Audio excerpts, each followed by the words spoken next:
All right, Mr. President, we are live. All righty. All right. Before we get going tonight, just remember, speak slow and into your microphone. And if you're not talking, push the mute button on your microphone. Prevent feedback. All right. This is Barberton City Council. Today is February 15th. We'll go right into our committee meetings. And first committee up is City Properties, Parks, and Recreation with Mr. Heidick. And today's the 8th, excuse me. Thank you, Mr. President. Today is Monday, February 8th. It is 6:01 p.m. We're meeting virtually. All committee members are on. All of council plus guests noted. Topics of discussion. We have no new requests for legislation. What we do have on the agenda tonight is Resolution number 9, 2021, titled Commendation Lisa McLean. Resolution of the Council of the City of Barberton to honor and give public recognition to Lisa McLean for her years of dedicated service as the City of Barberton's Director of Parks and Recreation. Before we talk about this, if anybody has anything to say, I'd like to thank the mayor for writing this up, and I don't envy you for somehow fitting all of her accomplishments on one page, because you probably could have used about 6 or 7, but you nailed pretty much every point there. So with that, does anybody have anything else to say? No, I don't. Okay, then I will open up for miscellaneous discussion. I see a couple callers on. Is one Director Patterson? Yes. Director, do you have anything for us today? No, just getting caught up on everything. We'll be an inclement weather site for our normal hours from 8 to 4:30. So anyone that needs shelter, we'll have our doors open. But besides that, just the normal business. That's that warming shelter there. That's at the Active Adult Center. Yes, it will be. 8 a.m. to 4:30. After 4:30, the options are to get them to Akron, which we can try to help to make arrangements for travel. Thank you, Director. Does anybody have anything else?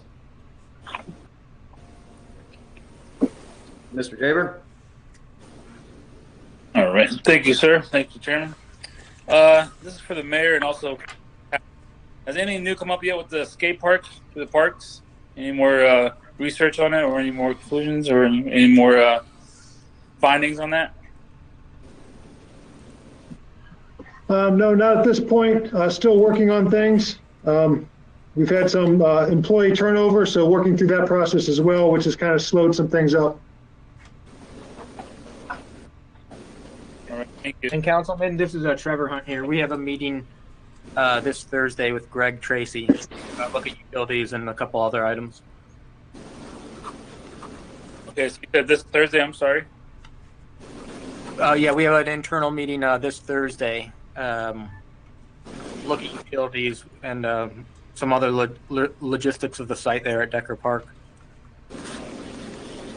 Awesome. I'll let vote. No. And also, Mr. Patterson, I spoke to you a little bit about it, and I spoke to Mr. Little about the park off 76. Have we decided we can start moving forward with that, getting information how we would be able to maybe try to sell that parcel if we can through any way? What process we needed to get to that? See if we can get some digital billboards up there. I think we all should sit down together and make sure that's the game plan that everyone is on. I don't see an issue with it, but I haven't been around enough to know how much that park's being used. But there's a lot of land in the back that could probably be dedicated to something else. So that's a meeting that we need to have. Okay.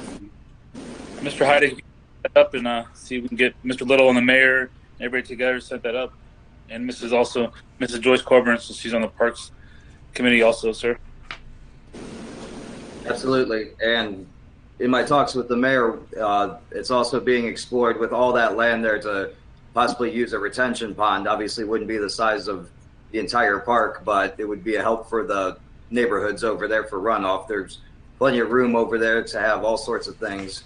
So we'll definitely look forward to getting everything together. Thank you, sir. Anybody have anything else? Hearing nothing, do I have a motion to adjourn? I'll make that motion. Thank you. Thank you, and we are adjourned at 6:06.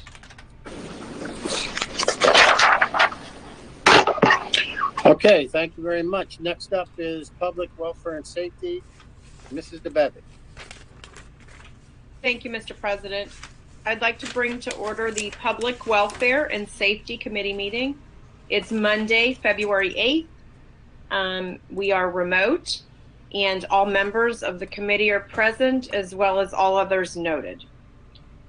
We have no new requests for legislation, but we have one piece of legislation this evening that was referred from Safety to Finance that we will be voting on, and it's authorizing payment to Summit County for the amount of $64,000 for the 2021 audio radio access fees, which enables all city radios to be county-wide radio system. So we will be voting on that piece of legislation this evening from Finance. And then we also have a second piece of legislation this evening that we will be voting on, and it's for the disposal of vehicles from the request from Mr. Morber, Chief Morber. Does anyone have any questions about those two pieces of legislation this evening?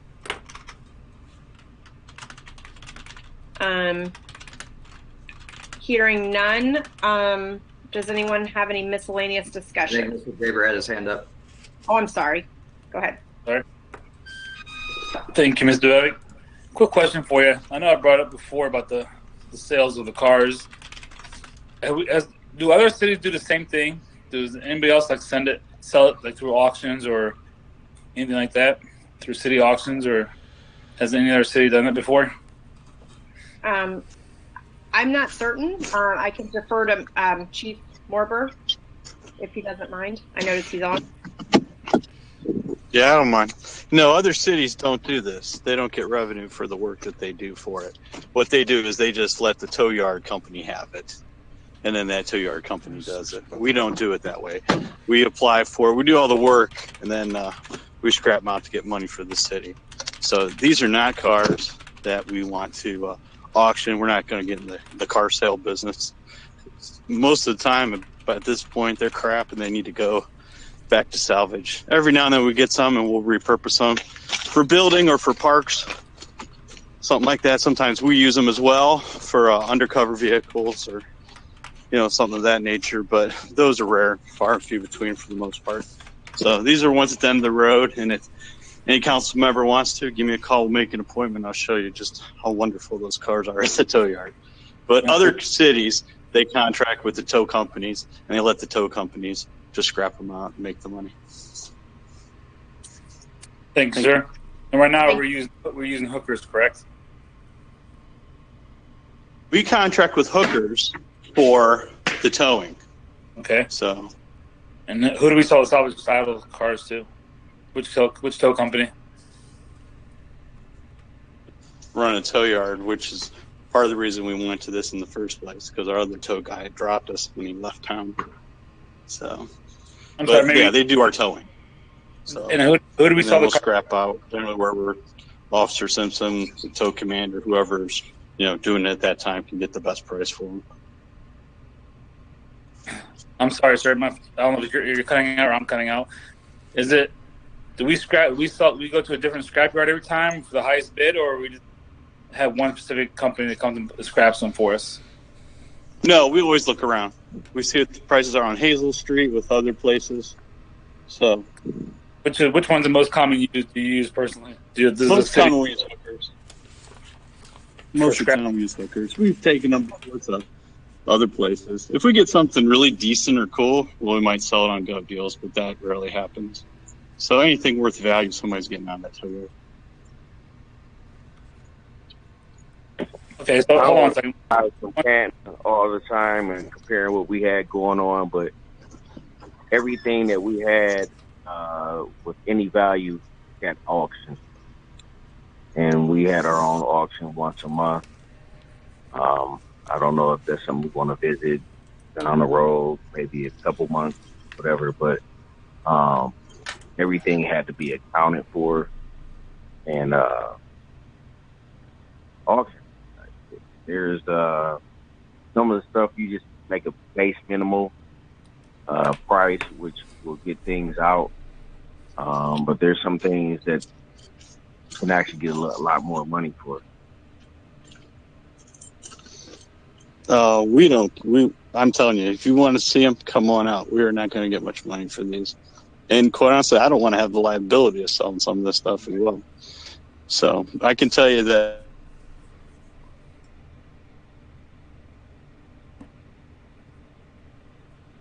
before we started all this, we made $0 on it. In fact, we spent effigy doing the paperwork, which we legally have to do for BCO and ORC, and turned it over to the tow yard for nothing. So since we've done it, we've made over close to $100,000 or more every single year on taking over our towing. So and I know we wouldn't get that if we would just, have the auction. So I know we don't have the staff for that either. I can tell you that. So we're already, Mr. Hooker, sir. But you're saying we're already using hookers for towing. That's where we're making the money with our own tow yard. Right, we tow. Right, but we make the money on the tow yard. Right, but when you scrap the vehicles, who do you use for scrapping? I just want to clarify that. We look around. We will go to the ones on Hazel Street, Shaker Salvage, different places like that. So Officer Simpson keeps up on what the price of scrap is. Most of the time we have gone to hookers. We'll say, hey, will you give us for this one, this one, this one? So a lot of the other ones they want you to bring it to them first, and then that incurs another towing fee that adds on to the expenses. So, do you have a list of the last 3-4 months where the vehicles have gone? So we do have. I can tell you the last list. Yeah, it went to hookers. Is there any way I can get a list of that if I email you that? Would you give me that list for the last year, if possible? Well, it was a council ordinance. And so that last council ordinance, that group went to hookers. Well, most of them go to hookers. They give us the best prices. But I can have Officer Simpson let you know who he's looked at and when he's looked at them. Just looking at it from outside point of view, like Mr. Patterson said, I mean, some cars we can put ourselves on auction. And like you just said, the government, what was that website you said you might put a car here and there on? Gov Deals. He's on Gov Deals if they're decent. Yeah. We have done that. But I encourage you to come out and look at these cars. I'm telling you, they are not cool vehicles. It's not about being cool. These days, parts in the cars are worth more than the car itself sometimes. Absolutely. You're right. But here again, we're a police department trying to, get stuff scrapped out. We need the space for more cars. You're right, absolutely. If somebody wanted to, if the city was really into it, then you hire somebody to, part out those rims, part out the catalytic converters, part out all that. It's absolutely worth more of a part than it is together. You're taking away off the track. I'm not saying pull apart. I'm saying the whole car. I wouldn't do rim by rim or radio by radio or a window. Right. That's why. Yeah, that's how you can get a decent scrap value on something. So. All right. Come and see the process with us, and we'll show you. Appreciate it. Totally understand. Chief, may I? Oh. No, go ahead. Go ahead, Mrs. Coburn.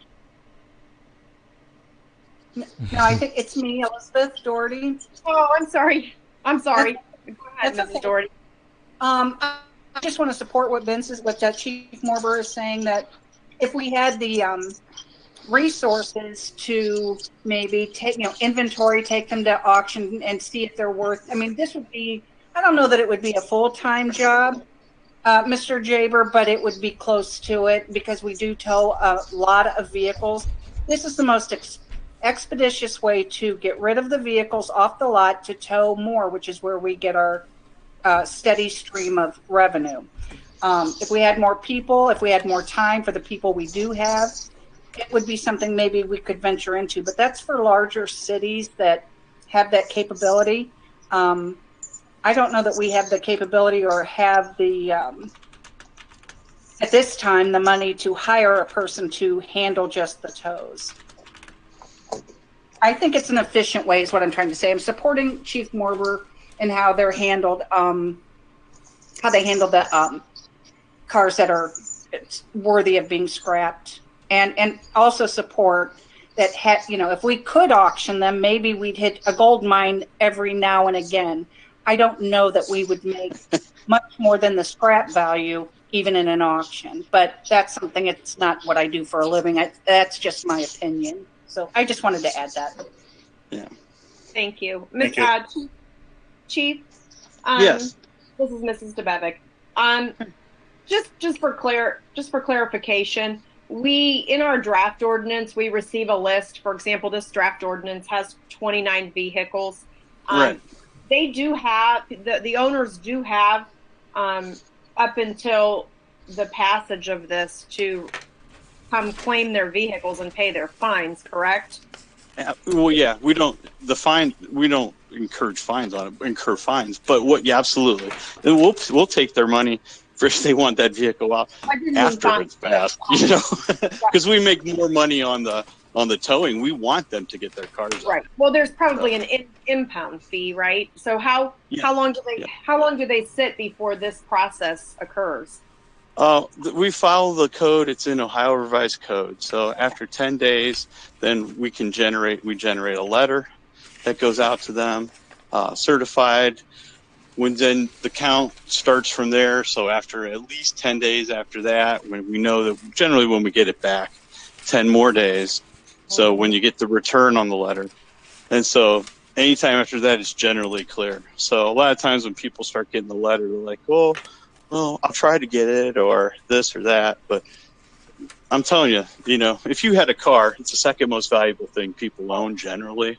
They're coming and getting if it's worth anything. Right. So, I was just clarifying. So, like if you look at the list this time, number 16 is a 2012 Chevy Cruze. Sure. Someone will say, "Oh, that's a 2012." Chances are maybe that owner may have retrieved it. Sure. Yeah. That's true. So it won't actually go. Right. Go for scrap because they still have the opportunity to retrieve these. So just because this passes doesn't mean that all of these vehicles actually go for scrap, correct? No, you're right. You are right, Mrs. DeBevick. Yep. In fact, we want the money. We want them to come get it out of tow. Right. Because it's more because the impound fee, I'm sure, is much more valuable than the actual vehicle. Yeah. So yeah. Okay, well, I just wanted to clarify that because I feel like it's been a while since we discussed that. So, sure. Anybody else have anything? One more question for you, please. Who's in charge of sending those mails and Officer Simpson, who's a reserve officer. He also does juvenile diversion as well. Officer Simpson, and he's part-time or full-time? Yes, yeah, part-time reserve officer. All right, thanks, sir. Thank you, Chief.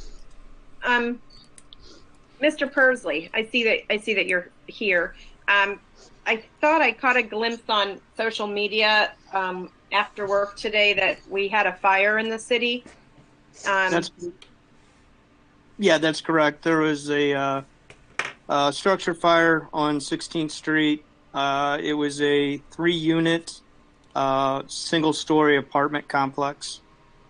No civilian injuries, no fatalities. No damages to the adjacent structures. Okay. How many citizens did that fire displace? Do you know?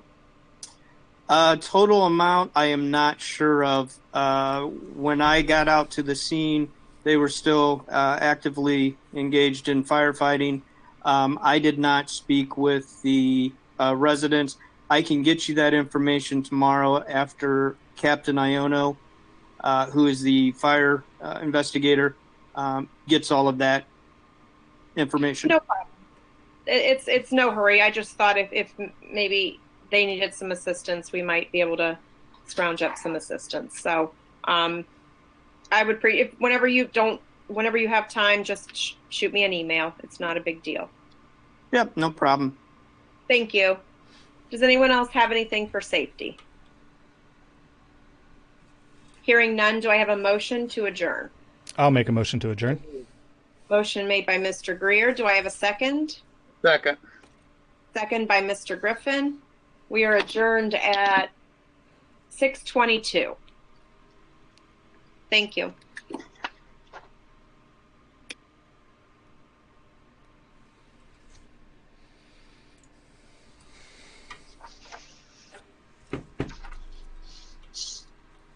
Greg, you're not on. Excuse me. Thank you very much. Next up is Rules, Marketing, and Development, Mr. Griffin. Thank you, Thanks, Mr. Daryl. President. Rules, Marketing, and Development. I would like to call this meeting to order today, Monday, February 8th, 2020. We are meeting virtual. All members present and all others as noted. Tonight, we have no requests for legislation, but we do have matters of discussion tonight. Per Lisa Miller, our law director, procedures needed to be established for receipt and reading of letters, emails at both committee meetings and full council meetings. Such proceedings need to be published and made readily available to the public. So we need a way to allow the public to chime in on, what they want to say, either email or phone or recordings or Zoom or something of that nature. Does anyone have any discussions on that?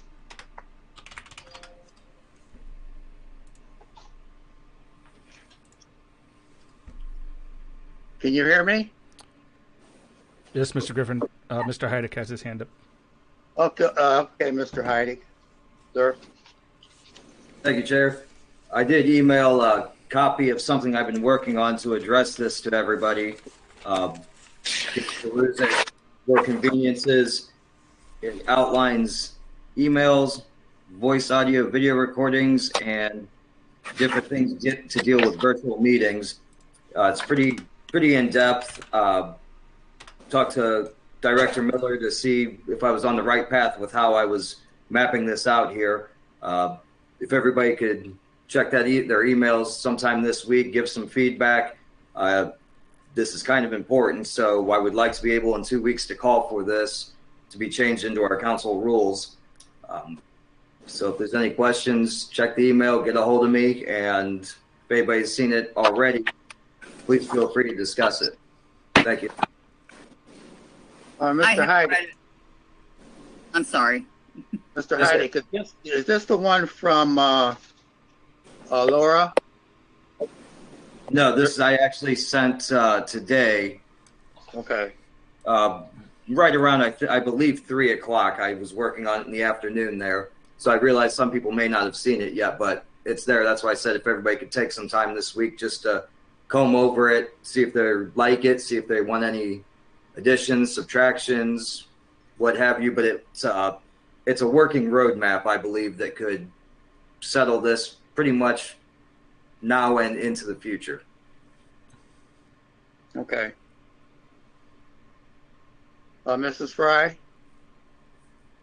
Thank you, Mr. Griffin. I wanted to tell Mr. Heidick that I have read it, and I might call him to discuss a couple points that are in it. But it looks good. Thank you.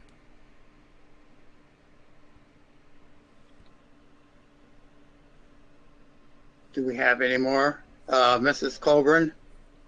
I also had an opportunity to go over it, and I think it looks very good too, and I may reach out to you and talk to you about it. Thank you all. Mr. Griffin. Yes, dear. Yes, Doc. Mr. Heidick, I did not have an opportunity. I'm trying to glance at it now. I know that Mr. Greer also sent some ideas as well. I have not had an opportunity to look at those, but I will get in touch with you as soon as I do. Thank you. Thank you. And I took Mr. Greer's email with his roadmap too. I incorporated some of that in, just cleaned up languages between his and I's, just to make sure it's pretty legitimate, straightforward, no hiccups, but it always helps to have everybody's eyes on it. Mr. Griffin? Yes, Joyce. I thought that this was a combination of Mr. Greer's and Mr. Heidick, so I had read Mr. Greer's. I thought it was pretty good, but I thought this was more concise, so I didn't mean to leave you out, Mr. Greer. No worries. I incorporated a lot of Mr. Greer's in there, and just like I said, I'd like to clean up the language because, as Director Miller could tell you, I do it. It sounds crazy, but I enjoy technical writing, so it's fun. That's good. But Mr. Heidick, shouldn't we have a phone number too? I know Akron does. Some other communities have a phone number that records a voice recording that could be read by the clerk. Correct. In this, it would be a voice message that would be to the clerk. Laura's looking into with IT to get the voice messages to transfer straight to her email so she could play them for the council there. And it would be at the discretion of the president as to the whens and the wheres, depending on subject matter of the message, according to the rest of the council rules. Okay. That's because everybody is not, tech savvy or something. You have problems with it. Plus, one of the biggest things addressed in this, what I put together is for emails, the first and foremost, it would be limited to no more than 350 words. That being researched into words per minute when speaking.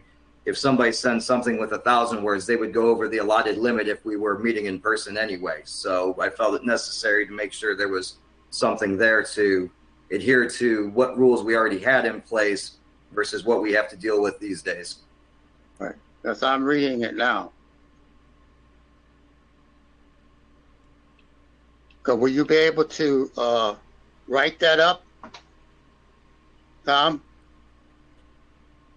Yeah, I have it here. Once everybody's good with it, then I will submit it to Director Miller to make sure that everything is legitimate and everything is spelled out correctly so that she can turn around and get it to us by the next meeting. Okay. Thank you. Do we have any more discussions on this? Anyone? Mr. Greer? Thank you, Chair. I just wanted to reiterate some of the things on this, just for those that have maybe not have read it yet or are just still cruising over it. So the idea is to create different avenues for people to get a hold of council. Obviously, the email, like we're currently doing, but Mr. Heidick outlines that in detail on how that works.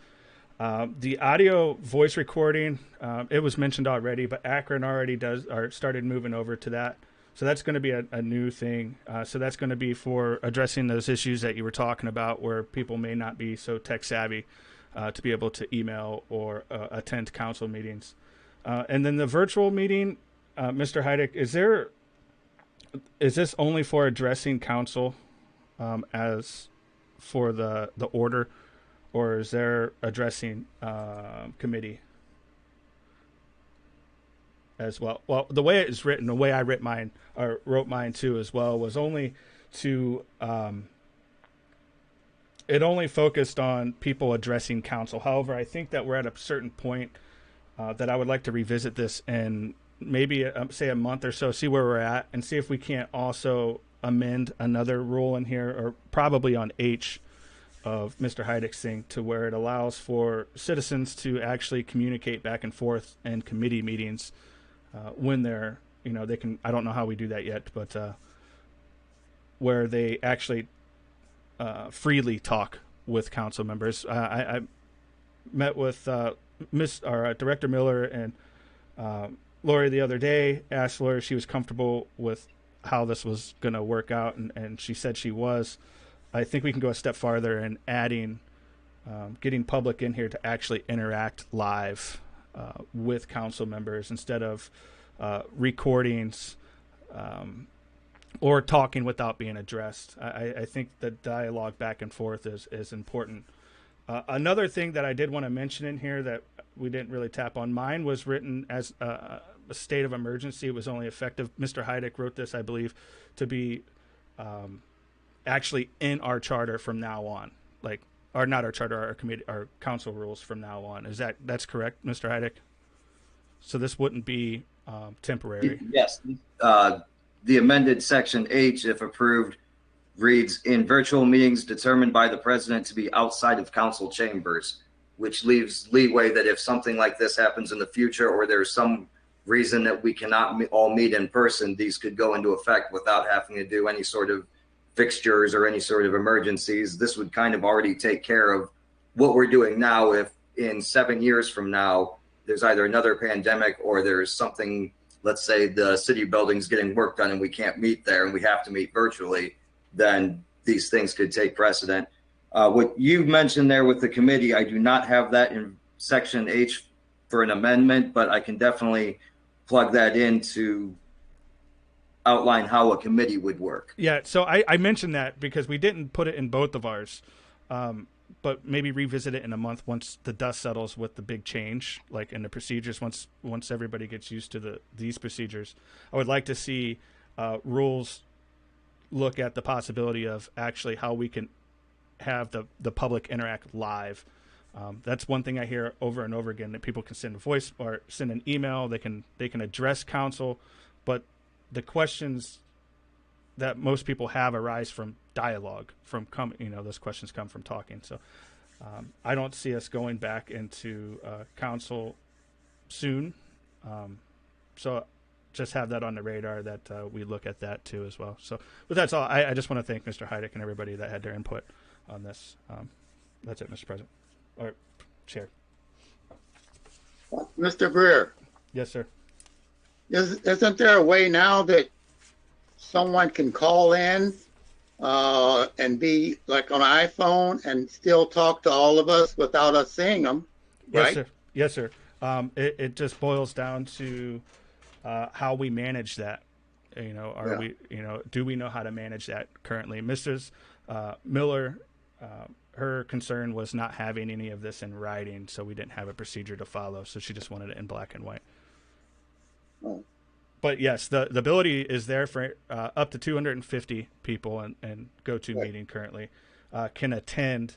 The clerk of council has the ability to mute anybody and force mute them. She also has the ability to boot them if needed. However, let's just say there's 200 people in a meeting. Are we able to manage that if things get a little haywire? So we just have to write the rules for that. We could do one. We did one last week, which was great. It proved that the proof of concept was there, that we can have an outside person come in and address council live. But to do it on a larger scale is just something that I think we probably need to look at a little bit more. And I think what Mr. Heidick has put here and the recommendations from council is the stepping stone to get to that. I just don't know if going full bores right away would be a good thing. Do we have any more discussion on this?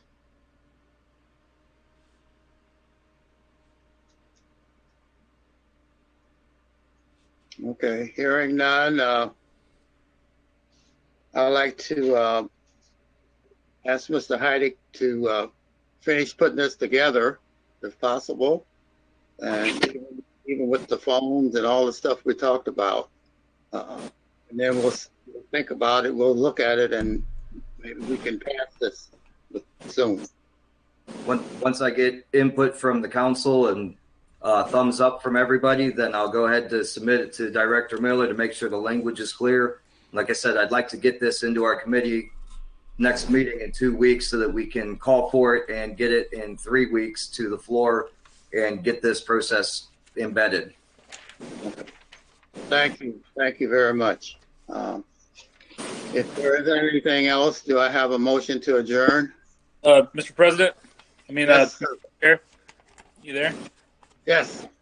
You guys have noticed through other council people also, a lot of the residents don't know who their council members are, their council man or woman. Is that correct, guys? Do you guys see that? A lot of that? This is why in my writing here that if something is sent because they know a council person well enough to their email, that each council person would be responsible for forwarding it to the clerk and to the president for them to assign where it goes. Right. Is there any way where on the water bill, each goes to the house, the address, we can put on each water bill on the bottom who their council member is with their name and email? Because today I got literally 3 phone calls from 2 were from Ward 5 and 1 was Ward 1. I had forwarded the information who they should contact. This way, I think if they see it on paper too on their water bill, that's the most common thing sent from the city, they'll start getting in their mind that, okay, this is my council person. Let me call them or email if I have any concern. I think that would save a lot of headache for everybody too. Instead of being the middleman and here, let me call this, call that, then get an email back and send an email back and go back and forth. Is there a way we can do that, Mr. Griffin, since it's in rules and marketing? It sounds like a great idea, but some of the responsibility goes to the person that's looking for the information. Sometimes, if you want to know something, you have to look for it yourself. You know what I mean? I've been in different wards and people thought I was their council person, and I would tell them, no, a lot of them don't even know what ward they live in. But we do have that space on the water bills that the city can print something. Mr. Mayor, is it possible to maybe every 6 months to print the list of council members and email addresses in that space? Not the print email. We can definitely take a look at that. We know that the water bills are kind of limited in the number of characters and the space allowed. And we'd have to work with the finance director, because I know at certain times throughout the year, they have different messages going out to the residents as well. So, but yeah, we can put that out there from time to time. Thank you. Mr. Heidig, I was looking for the list of all of them. I was looking just for that address, that exact address. Like, say where you live, you'd be like, hey, you're a council member, it'll be Mr. Griffin. And then you put at large, both at larges on there. That way they can have any problems. Not the list of all of them, because that still won't give them nothing, no information. They still have to call everybody else. But if you put their name on the bottom of that water bill. Yeah, I get what you're saying. That would actually be a logistic thing if they were able to print different data in the notes section across different addresses. I don't even know who that would have to be Mr. Flaker that would be able to answer that, or Mr. Tracy. Mr. Griffin, it's Finance Director Flaker. To answer Sean's question, that's not possible, unfortunately, with our billing software. The billing software the utility billing is not separated by wards, really. They're separated by districts which don't pertain to the wards. So to be able to say the person that lives at 123 Main Street, their ward or their council representative is Ward 1 or Ward 5, it's just not possible, unfortunately, with our billing software. So the only option we would have to list on the water bill would be in that message area, which, as the mayor alluded to, we have only so many lines and so many characters can fit on those lines. So about the only thing we could do is possibly list all of the council members and go from there. But unfortunately, with our billing software, we're not able to tie each bill to a ward, council ward.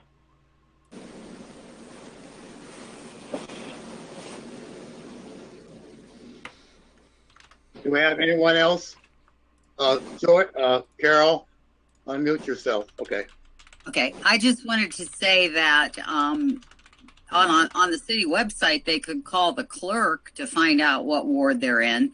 And by the way, Sean, I got a call from someone in your ward Saturday night.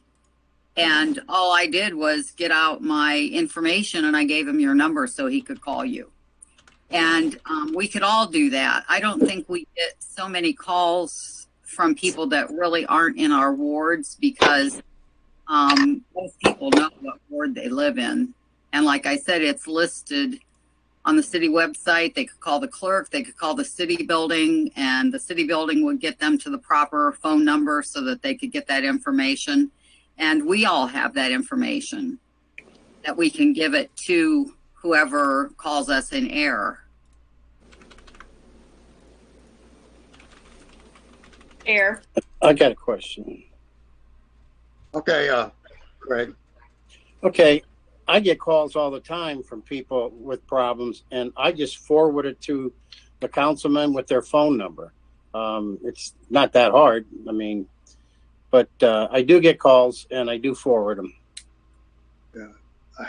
Carla, your hand is way over off screen. Okay, I'm sorry. Okay.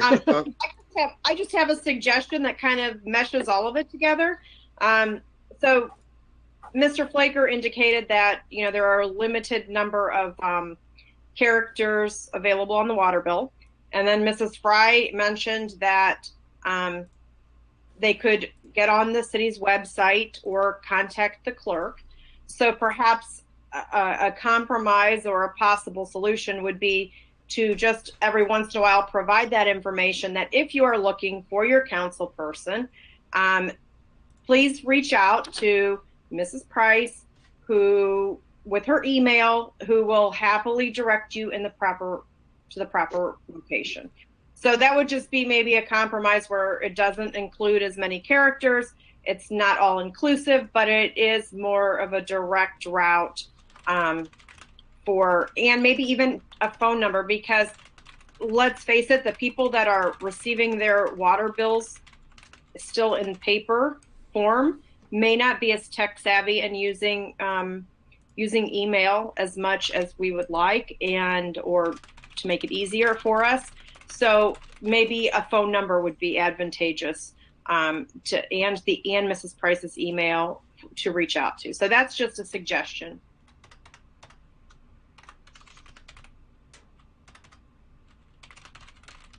Anyone else?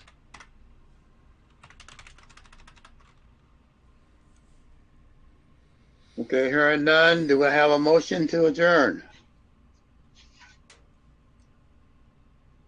I'll make that motion. Thank you, Mr. Heidick. Second. I will second that, sir. Okay, thank you, Mr. Jaber.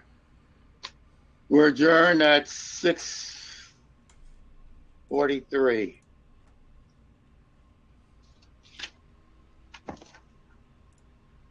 Well, yeah. Thank you very much. Next up is City Utilities with Mrs. Coburn. Thank you, Mr. President. It's Monday, February 8th, 2021. This is City Utilities. We're meeting remotely. All members are present, and those as noted on my paper. We have no current legislation. So we have nothing to call for. I believe I saw Mr. Weaver. Do we have any pressing things coming up that we need to discuss? I know we're looking at some things down the road, but I have nothing that is coming up in the next couple of weeks. And it's cold outside, so we can only pray that we have no broken mains. Right, and there'll be some grant applications probably for OPWC coming up in the next couple of months. But I don't have anything coming up in the next couple of weeks. Thank you. Does anyone Mrs. have any? Coburn? Yes. I'm sorry. I have a question. Since Mr. Weaver's on, maybe he can answer. And I know it's kind of related to utilities, but it's also kind of related to planning. So today this afternoon, I went to the houses that butt up to the property that we're looking at rezoning. And one of the concerns was how their water pressure would be affected. The person that I spoke with actually retired from the water department, and that was one of his concerns. And so I don't know if maybe you can provide us some information. I know it's not exactly the right committee, but it kind of is, because it was a question concerning the utilities. Yeah, I know that the proposal was to connect on the discharge side of a booster pump that is on Austin Drive. And with that being the case, I don't see how that's going to have much impact on water pressure in the villas or in other areas of Austin Estates. There's plenty of capacity with that pump station. Okay, thank you. Mm-hmm. Anyone else have any miscellaneous discussion on the committee first? Carol? No, I have nothing, Joyce. Thank you. Okay. Mr. Greer, I saw your hand was up. Yeah, thank you, Chair. This might be directed towards Mr. Tracy, but maybe you know. Over here in Ward 1 on Lincoln Avenue down Van Buren, there's been green markers put out, flags put out, and there's been people out kind of surveying. I reached out to Mr. Tracy, I think last week, and asked him about it. He said he didn't know. He was going to be meeting with a few companies or, utility companies to get information on what was going on. I was just wondering if there was an update on what is actually going on over on 5th Street, Lincoln Avenue, Washington, and North Van Buren. Yeah, there's green markers on my street too, so maybe you can really tell us. Yeah, I'm unaware of what that is. Okay, thank you, Mr. Weaver. Mr. Tracy? Yeah, thank you. All the green markers over there on Lincoln and Washington, Van Buren, 5th Street, that's all for the Dominion gas main replacement project. That project was supposed to commence today, but they have since backed that up to February 15th. They will be replacing all the gas mains and gas services, and it touches about 7 streets over there. I am going to post a map on our website and social media of the areas that project will affect. I was just waiting because after my meeting with Dominion I think it was either last Thursday or the Thursday before that, it was all contingent. So knowing that it was going to be so cold, I was waiting to put out any information on that to see if they were actually going to start. So they did postpone, and they're supposed to do again next week. So that's what's going on in that area on the east side. Councilwoman Coburn, as far as 14th Street, whatever's going on over there must not be a large-scale project. It's probably just something involved with a service of some sort or a leak or something. Okay, thank you. Because they've done ours already. They replaced those 2 or 3 years ago.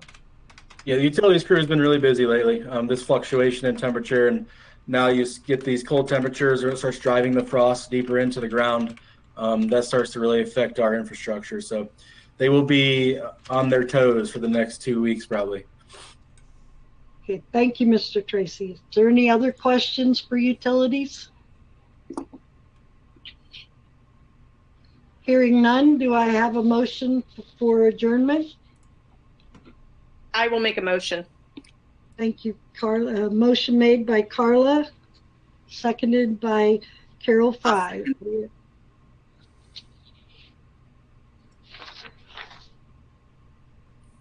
I have something that says to vote here. We don't need a vote for anything, right? No, there's no vote. Okay, so we are adjourned at 6:50. Thank you very much. Next up is Mrs. Fry in Finance and Personnel. Thank you, Mr. President. It is Monday, February 8th, 2020. It is 6:50, and we are meeting virtually. All members of the committee are present, as well as all other guests as noted. Tonight we have one request for legislation. Actually, we had two, but the amendment for the ordinance for the Barberton Civil Service Commission is still being worked on, so we'll all have a copy of that next week, and we can get it out of committee and vote on it.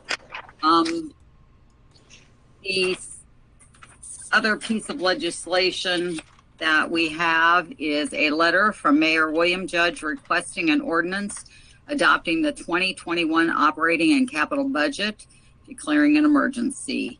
As you all know, your budget books were in your mailboxes, and I spoke to the mayor today to see how he wanted to handle that as far as questions and what have you about the budget. And he has asked that everyone email him questions, so it's all in one particular place, and then he will answer them to all of us as a group so that we don't have the same questions asked over and over. So if you can do that, just any questions that you might have, note the page and the fund and what have you, and get those questions to the mayor, and he will work on a report to tell us what the answers to those questions are. Also, I beg your pardon?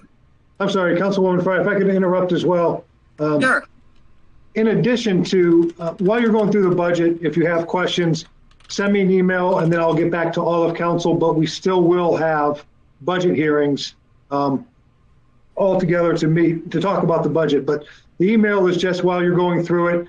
I can get back to all of council with all the questions and answers, but we're still going to have budget hearings. So, thank you. Thank you, Mr. Mayor. I was going to get to that. I was kind of dragging my feet, but that was my next comment, that we were going to have budget. Okay. All right. So that being said, since we really don't have any questions right now, do I have a motion to call for this piece of legislation? I'll make that motion. Okay, motion made by Mr. Medges. Do I have a second for that? Mrs. Fry, I will second that. Thank you, Mrs. Angeloff. Okay. Can I have a, all in favor signify by saying aye? Aye. Aye. Aye. Carla, did you have a question? Well, no, we're calling for the budget, correct? We are calling for an ordinance to adopt the budget. However, we're going to be discussing it before we actually vote to pass it. Are we planning on have some budget meetings? Okay. I'm sorry. Are we planning 3 readings? Is that why we're calling for it tonight? I would think that. Bill, do you want to chime in on that? I'm sorry, Mr. Mayor, do you want to chime in on that? Yes, the intention is for the budget to go all 3 readings to give enough time, but that's up to council if they want to pass it sooner than that. But yes, again, the budget has to be passed by state law by the end of March.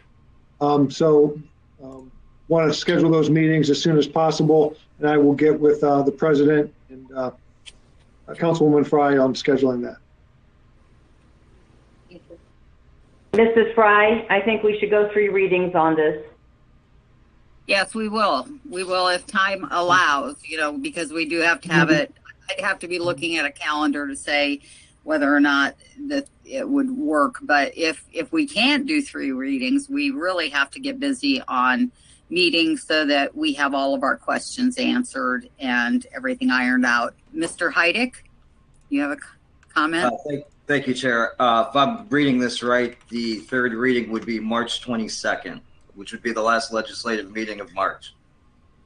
Yes, and that's correct, Mr. Heidick. Thank you. That sounds good. So it will go 3. March 22nd.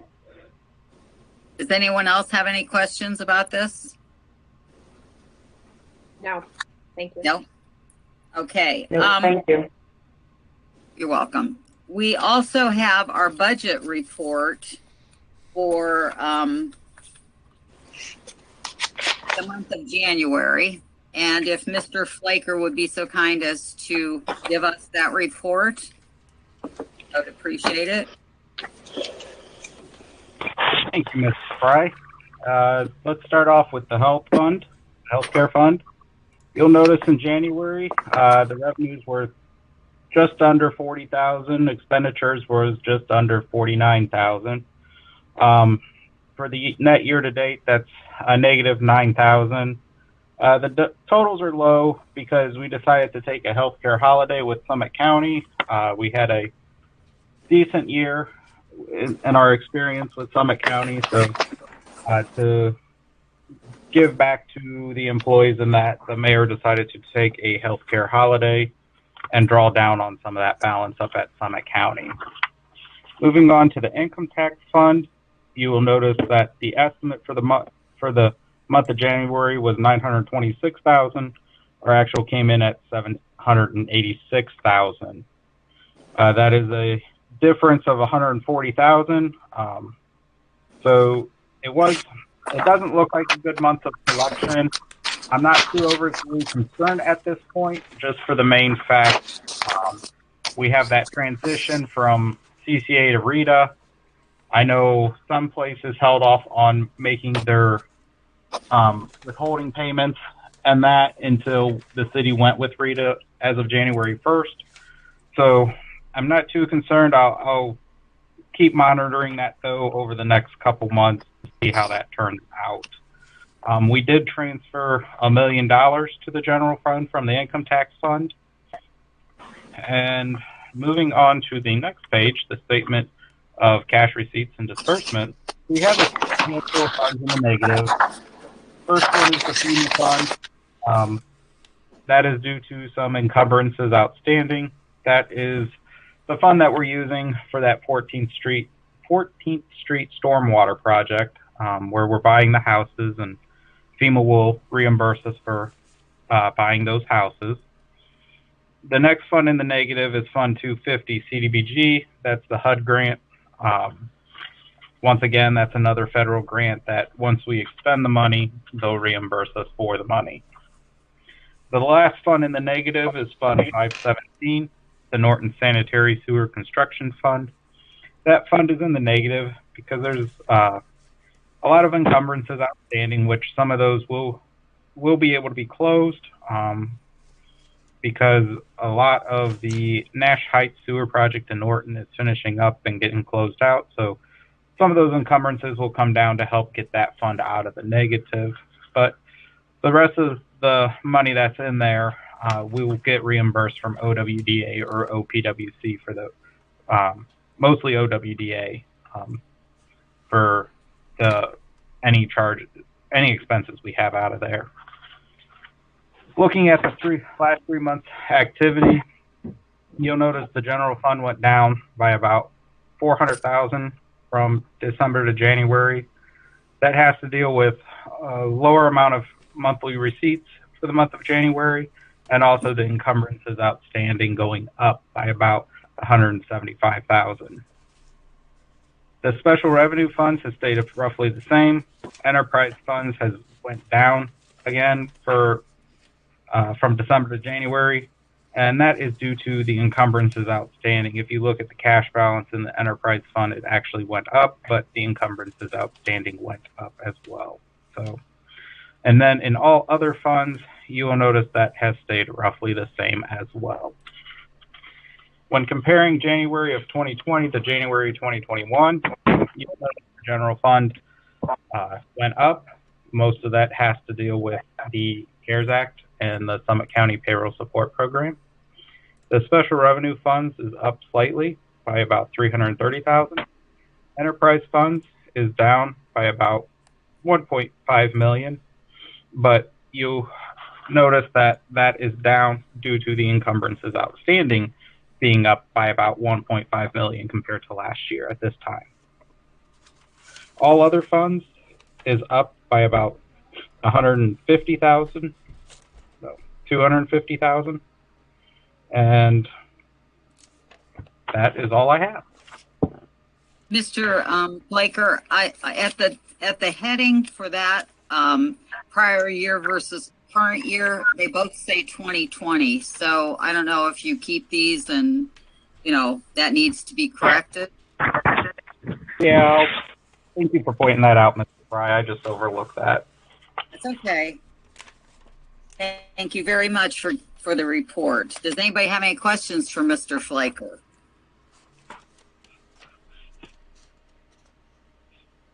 Okay. Hearing none, do I have a motion to call for the approval of the budget report? I'll make a motion. Motion made by Mrs. DeBevick. Do I have a second? I will second it, Mrs. Fry. Thank you, Mrs. Angeloff. All in favor signify by saying aye. Aye. Aye. Okay, thank you, and that passes. I just wanted to mention one other thing while we're doing the budget books. We all of council received a letter from the mayor regarding some of the upcoming things that we are going to be working on. And if you have not yet read these items and sent your comments to the mayor, we should be doing that. One of the items is the fire study, also neighborhood development and rentals. Of course, the budget's listed in that, but we just got the books. We are planning to have a retreat sometime in the spring, and he is going to do a ride around with each of the council members in their wards so that they can point out items that they think need to be addressed. Do I have any other comments or questions, Carla? Mrs. DeBevick? I have a question, and it's not necessarily related to finance, but I guess I just need some clarity. Is tonight the third reading for the rezoning of Austin Drive, or the second? The third reading. I think it's the third reading. Okay, may I ask a couple of questions just because I walked that area today just for some feedback, and I just have a few questions. Are you going to address them to Mrs. Angeloff and Mr. Hunt? Yes, I am. If that's okay. I know there was no planning committee meeting this evening, so I waited till the end, but I just wanted to ask a couple of questions.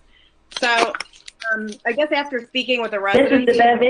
Mrs. DeBevick, I don't know if Mrs. Fry, if she adjourned the finance meeting. Should we adjourn the finance meeting? I'll adjourn that, and then you can ask those questions, okay? All right, do I have a motion to adjourn the finance committee meeting? I'll make a motion. I'll make a motion. Okay, motion made by Mrs. DeBevick and seconded by Mrs. Angeloff. All in favor signify by saying aye. Aye. And we are adjourned at 7:04 p.m. Thank you.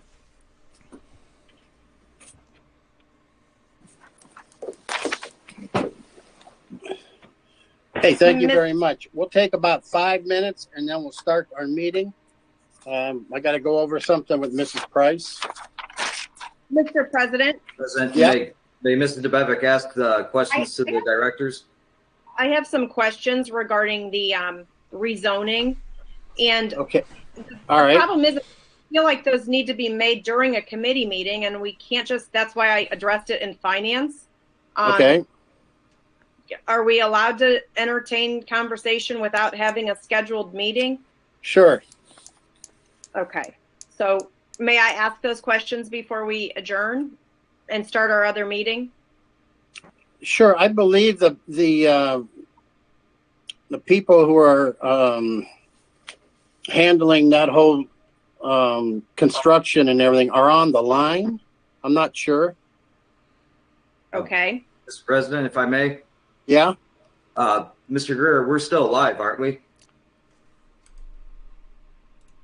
So we could theoretically have conversation. It would still be public record. Okay. If that's up to you, Mr. President. Yeah, we can talk. Okay. Well, I just have a couple of real quick questions, and then I just that we didn't have a planning committee meeting. So the three concerns that were addressed today that were relayed to me when I knocked on the doors was number one, water pressure, which Mr. Weaver answered that concern. The second one that was pretty consistent was the height, the 3 stories. And that wasn't as large of a talking point as the last one, which happened to be the dead end street that's proposed. Mr. Hunt, this question is actually for you.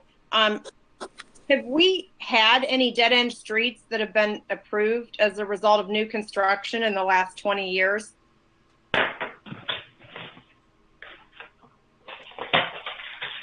Not that I can recall, no. Okay. So I guess the sentiment from the people that I spoke with today was they're absolutely opposed to a dead end street. They're not certain why there would be an exception in this case, particularly because the dead end street will let off in someone's backyard.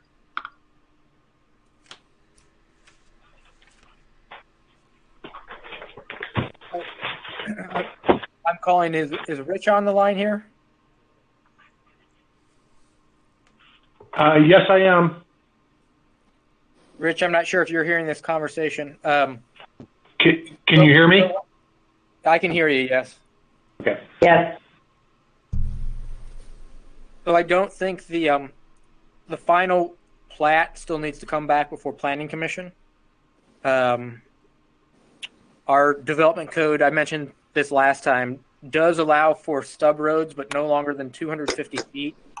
And I know what they're proposing meets that criteria. I'm not saying, let's not take another look at this, but I'm just saying that this stands apart from the rezoning request, but it also is addressed in our development code, if that makes sense. And I would also like to know how open you'd be to looking at reconfiguring those 2 stub roads. I know it went from 1 stub road in the last proposal to now 2 stub roads, which, that was just more or less you responding with some initial comments from council. Yes, we revised the drawings or the plan. It's just a preliminary plan. We still need to go back to Planning Commission. We need to get the zoning first, and that's the item that's on the agenda tonight. And we were trying to respond to several issues that the city and neighbors had brought up. I would like to point out the stub streets do not go to the property line. So they do not go to the property line. One of the other comments was that there would need to be a buffer between the end of the street and the property line so that all things would be blocked. I think there was some concern about headlights and so forth. There's an existing tree line out there. We said we'd fortify that. If that was not good enough, we were offering to put up a solid fence at the end of these turnarounds. I guess we could go back and look at it. I do want to be careful. There is a balance somewhere with the number of units and whether the project is feasible. And that was part of the reason that these stub streets do appear on the drawing that we're looking at right now. So I guess bottom line, yes, we are willing to relook at the preliminary site plan at Planning Commission level, assuming that we get the rezoning tonight. Does that answer your questions? It does. Mr. Hunt, I just want to further comment that, obviously for any developer, additional lots means an increase in money. And we haven't had a problem telling any other developer that the suburbs are not, we haven't approved any, according to my earlier question that you're aware of. I guess this was definitely a deal breaker for the residents that I spoke with today. And I am concerned about leaving that up to the Planning Commission, only because I'm the one, Mr. Heidick's the one, Mr. Greer's the one, Mrs. Fry. We're the ones that will get the feedback from the residents. They're not happy, not the Planning Commission. So once it's past us, then we have no input. Well, we have input, but it's not our decision. So this is something that I personally knocked on the doors of the people affected, and this was their request. So I just want to make that clear.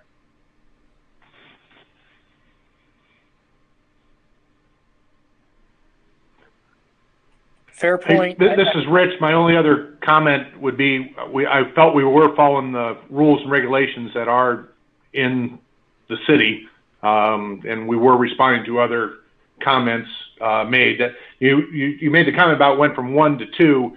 The city wanted sidewalks, they wanted extra parking, and these things start. We were accommodating other comments, and that kind of drove us to the to the layout that we have. I realize that maybe this council hasn't seen all the renderings, but the project continues to lose units. We had many more units before the one that's out there now. Again, I know maybe not everybody would believe, but there does become a breaking point in here. And we were trying to target that, keep the things affordable, new housing, and just, there's certain things that has to happen for it. So again, we are willing to go back. I would really, it would be, feel handcuffed if we were not allowed to follow the rules and put a stub street in. If the concern is that they're worried about a future street coming into their neighborhood or headlights, again, the stubs do not go to the property line, so there would never be a street extended. And headlights can be blocked. Again, we were trying to do natural buffering, which is out there, or we've also proposed to put some kind of solid fencing. I feel there's ways around if those are what the true issues are or concerns. But I would hate to just be handcuffed to say that we're not allowed to, that we just cannot do stub streets. But again, we will look at things. So anyway, that's my 2 cents. I apologize if I carried on too long. Those are my only questions, Mr. Council President. And Councilwoman DeBevick, I just want to respond. We can, in the long term, look at the development code to look at the provision that regulates stub roads, but I guess we're just working with what's on the books currently, and that's what we have to keep in mind. But I understand your concerns. So. I mean, in all fairness, those people, I don't think that their concern is that a road's going to go through. It's literally their backyard. I walked back, I looked at it today. It's literally their backyards. So I don't think that they're concerned that a road is going to go through. That's for sure. I would just like to point out, just for everyone's reference when they're voting tonight on this, that, in its current form, its current area zoning right now, what is it, Trevor? It's commercial? C3, yes. Yep. So, a McDonald's, a gas station, like all those things can go in there, and there could be headlights pointing out parking lots and parking spots, and there could be a lot of traffic all throughout the night. There would be, there is buffering in our zoning for those types of things, but that is the other alternative to a residential setting there. So, there's, as much as there is some concern with the dead end streets, and I understand that totally, especially for the individuals that live there, that the alternative may be even worse if you think of the way it's in its current zoning state. Also, just to put it out on record that the first conceptual design that came in from them actually had four stubs in it, and Trevor and myself voiced our opinions that was not going to be acceptable. So it was taken down to the 1, and then we had to move that retention pond. It went to 2. So I just that's not me advocating or not advocating for it. I just wanted to make sure that everyone saw all the different perspectives on the project. Thank you. And if I may speak, Mrs. DeBevick, if I may speak, I also had concerns with this and went forward with the developer and with Mr. Hunt and Mr. Tracy, had conversations regarding this. And I even asked for the guest parking spot, which they did not have. So this is something that we've researched and we've talked to and did a lot of work on that. Just to let you know that it's, nothing passes me without knowing why and how and what we can make this town better and what we can do. So I was involved in a lot of that with Mr. Tracy and Mr. Hunt. That's all I have to say. Thank you, Chair. I just have one more comment for council member, just for all of council. Throughout my conversations today, I will tell you that most, if not all, of the citizens that I spoke with are in favor of a housing development there. They think that the alternative of commercial is the worser of two evils. But they really were concerned about the stub streets. And I guess I would just say moving forward, we haven't made exceptions for any other area as far as that goes. And I know that it's part of our code, but this is something that those citizens are really kind of stuck on. So that's all I have. Those were my only questions. Thank you. Anybody else? Yeah, I got one, Craig. Sure. I just got one for Rich. The 3-story, is that a big demand for housing like that? I'm just curious. We are proposing townhomes, and there's an affordability factor that we were targeting there because that's what market research is showing. Whenever you get into building construction and homes, even any kind of commercial buildings, the way to push down cost is to reduce the footprint of the building, and that's kind of that's one of the focuses of this here. So we wanted to make sure that they had a garage, and that so that kind of took up the first floor. It doesn't take it all up. There's still a mechanical room behind it, and it could be a rec room. So it's the townhouse plan. I mean, it's the look, it's the layout. This is geared towards younger people. I know some of the questions came up, seniors kind of thing. We don't, we don't discriminate any different way, but I think this would tend to attract a younger crowd with the stairs. So again, it's a townhouse.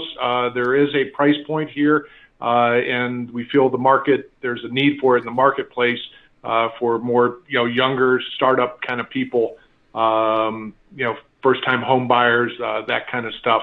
So again, affordability, and that becomes a function of the footprint of the building, and that's why the townhouse was proposed. We are working with Ryan Homes, and although they built some things similar in the Akron area, everywhere that they are starting to build these type of products, they've had a lot of great response from the community as far as buyers go, and so we're excited about that. We also are working here and down in Stark County on a similar type project in a city, and they've had some of the same questions you guys have had, and we worked through that. We are working through that, but we're excited for the for these product to hit the market. We think there will be a need, and I think that we will receive in here. So I hope that answered the question. I know it was maybe jumping around a little bit, covered different points, but go ahead. Oh, thank you. That does.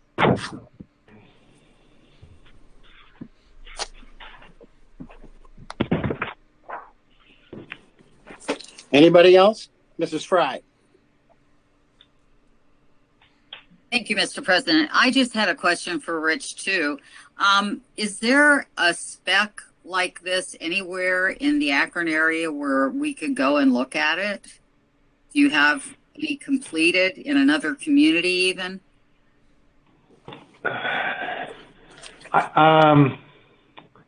Unfortunately, I'd have to defer to Ryan Holmes. I know this question came up before, and they did indicate there was a not the exact product that they're proposing to put here, but something a little bit similar. I will have to reach back out to them. I think the closest one they said was exactly like this was up in Paynesville, which that's about an hour's drive. So I can get back maybe through Trevor and just let him know where the product is that's similar in this area. Again, I do want to be. I think Ryan cautioned a little bit last time. They want to be careful if people went over there because it's not the exact product that they were proposing, but it was something similar. So I believe it was down. I don't know if it was off Marion Road or down in the valley somewhere. I thought they made reference to that, but I apologize. I don't know exactly where it's at, but I can get that to Trevor. And there was one in Copley, I know, that was similar but not the same. Okay. I can send that in. Thank you very much. The council members. Anyone else? Okay, we'll start our legislative meeting in about 2 minutes. Before we start, Mrs. Fry, we will do approval of the financial report for January. It's not on the agenda. Okay. And thank you. Okay. And Mrs. DeBev, you'll be second that.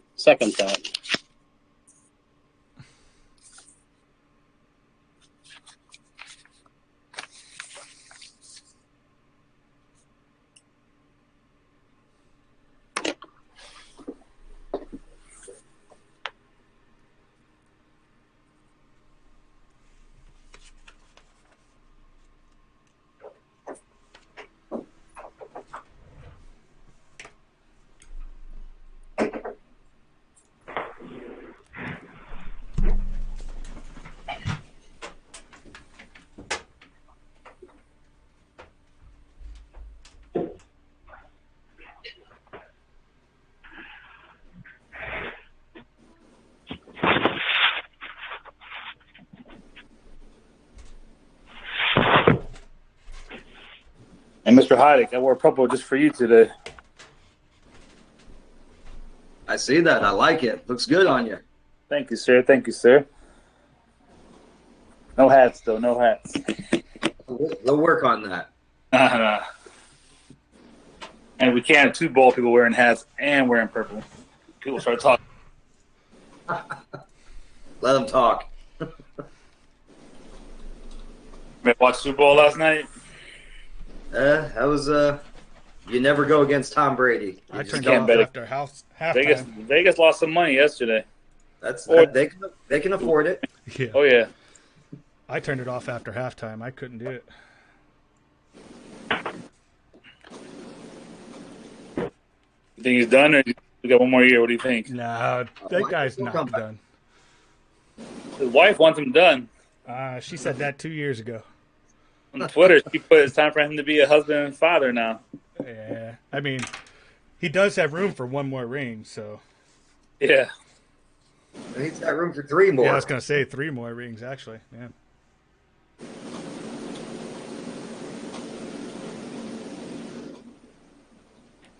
Yeah.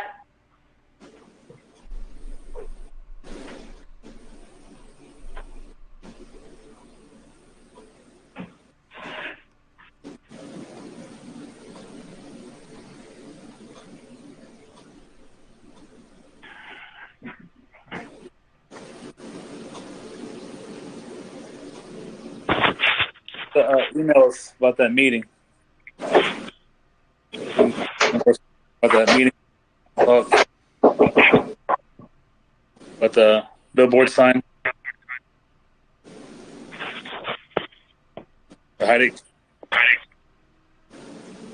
You broke up completely. Yeah, I heard like I want to be words. added to that too as well, since that's over on my side of town.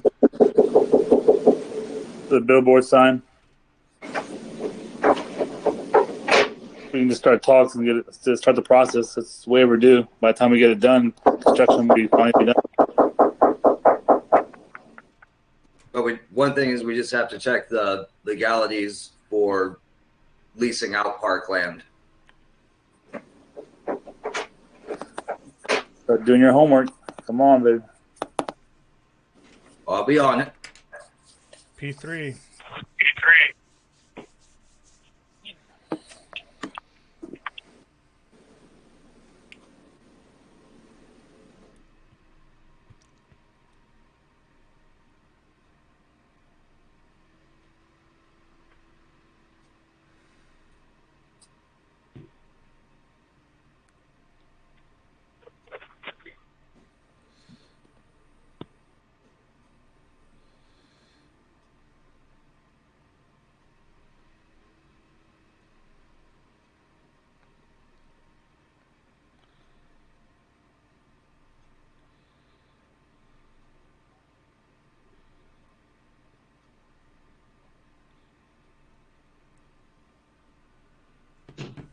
Hey, babe, can you hear me?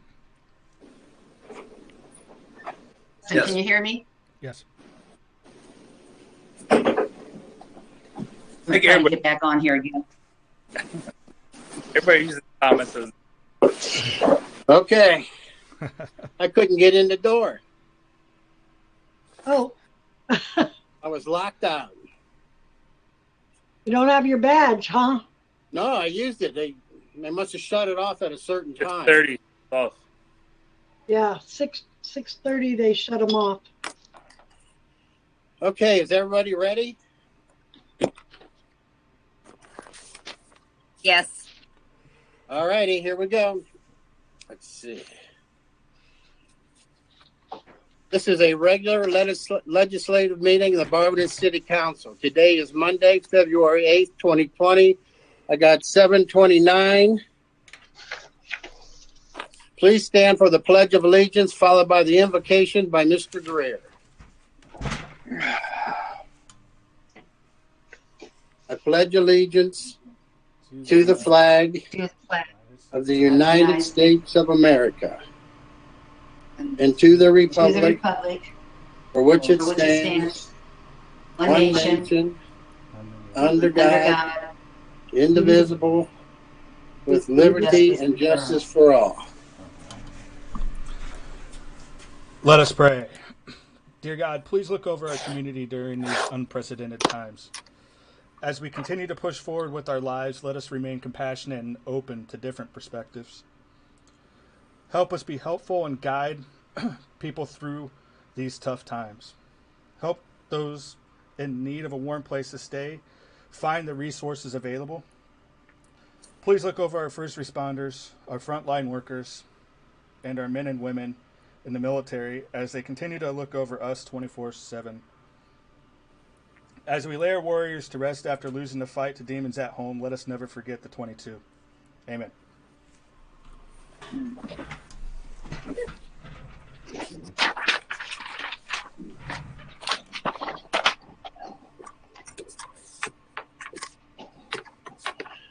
Okay, approval of the minutes of the regular legislative meeting held on Monday, January 25th. Mrs. DeBevick.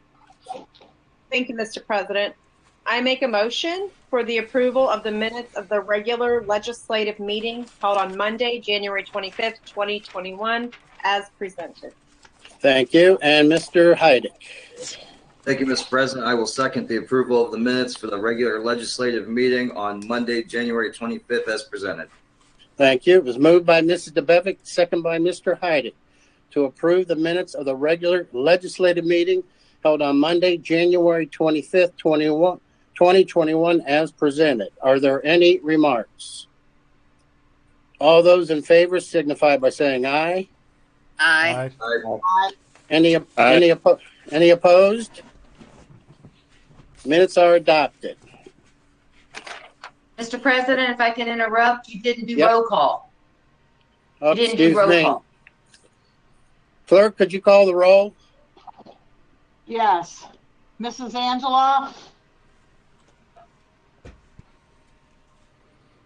Here. Mrs. Coburn? Here. Mrs. DeBevick? Here. Mrs. Fry? Here. Mr. Greer?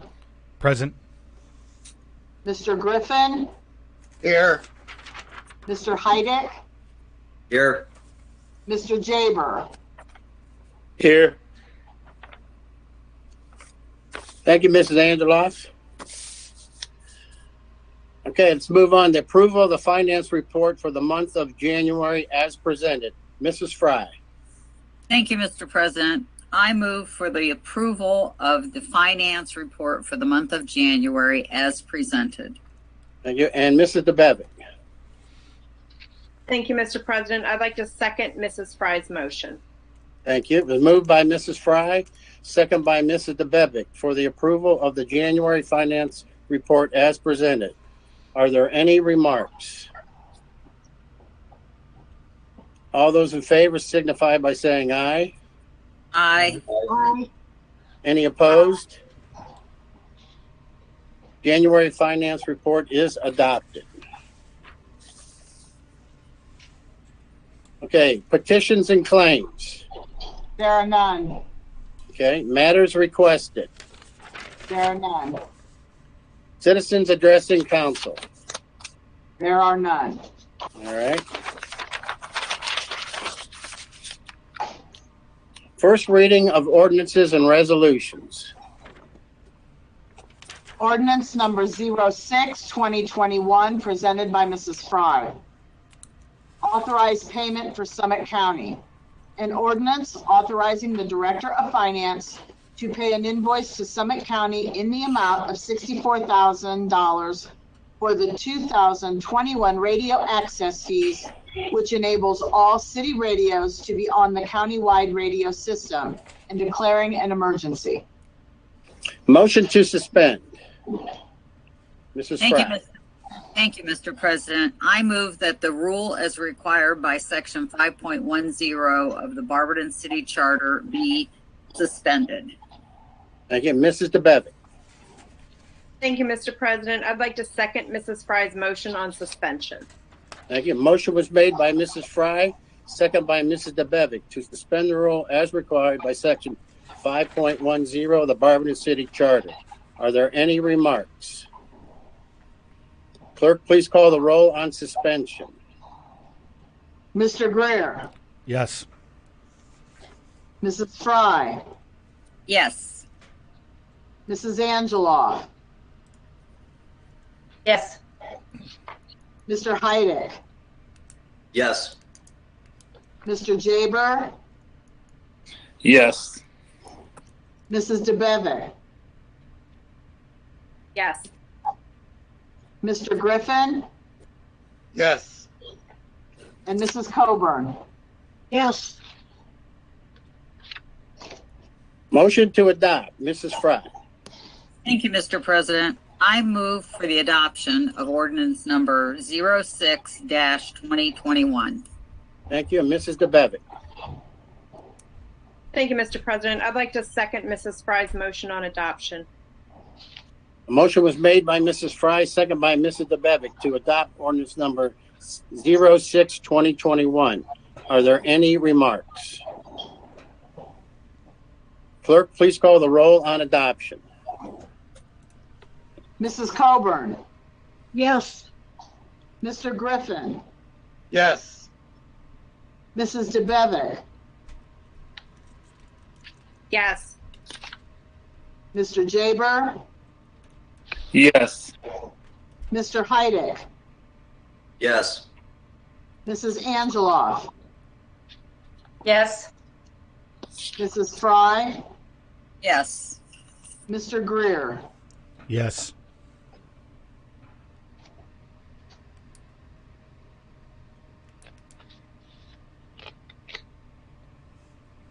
Okay, ordinance number 07-2021, presented by Mrs. Angeloff. Amending Barberton Codified Ordinance, Chapter 1478, Rental Property Registration Program. An ordinance amending section 1478.08, registration required, ordinance number 148/2020, and declaring an emergency. Motion to suspend, Mrs. Angeloff. Thank you, Mr. President.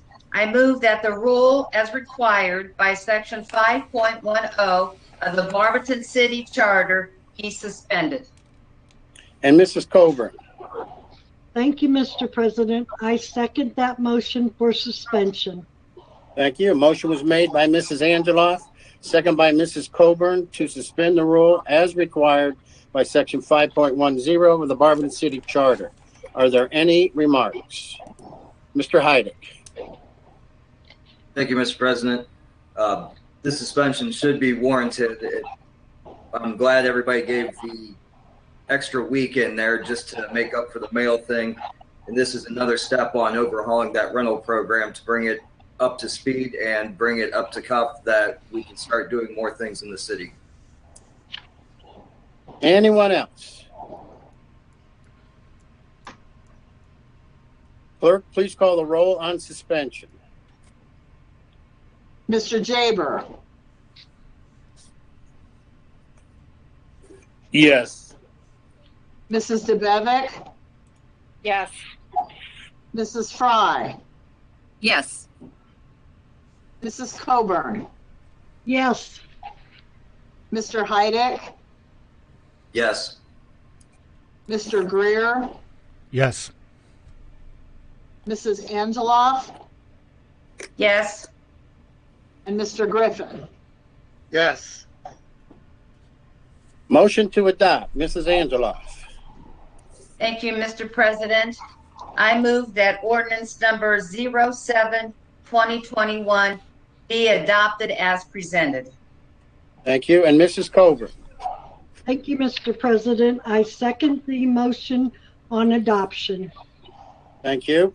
Motion was made by Mrs. Angeloff and second by Mrs. Coburn to adopt ordinance number 07/2021. Are there any remarks? Clerk, please call the roll on adoption. Mr. Griffin. Yes.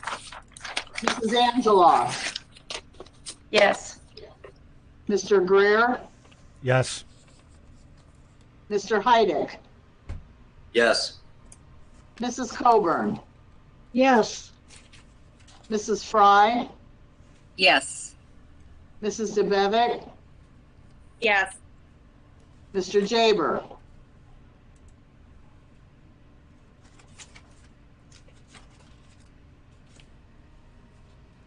Yes.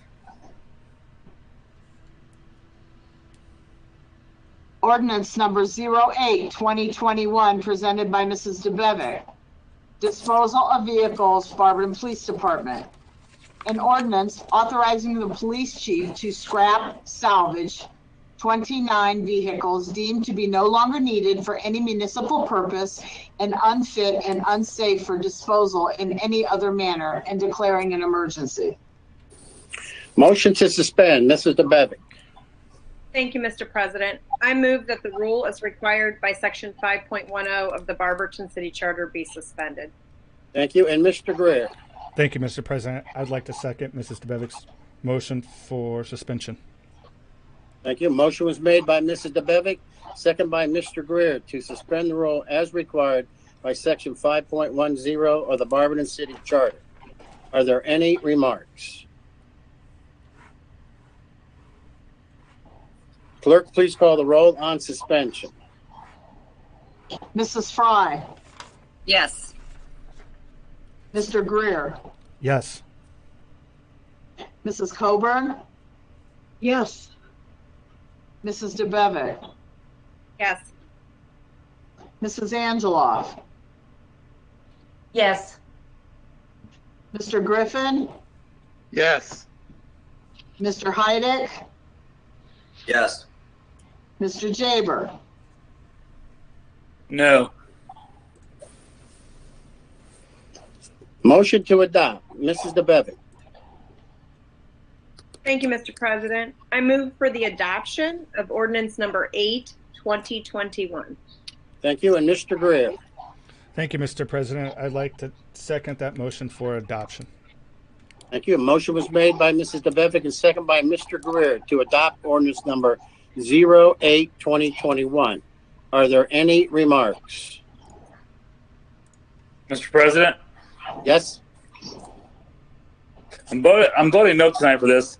I really hope we can push forward and try and see if we can do a city auction or an online auction, or even selling the cars to even a bigger company, scrap like pool parts. Most pool parts will give more than scrap prices from junkyards.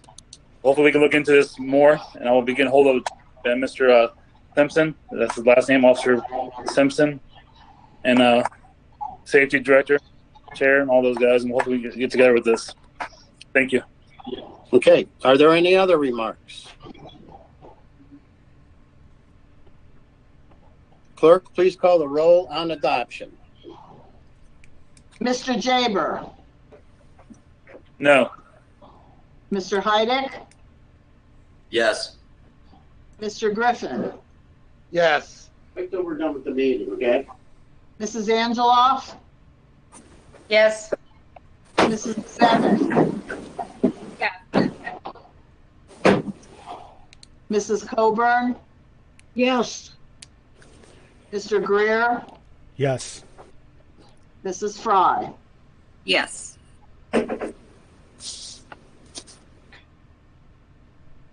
Resolution number 09-2021, sponsored by Mr. Heidick.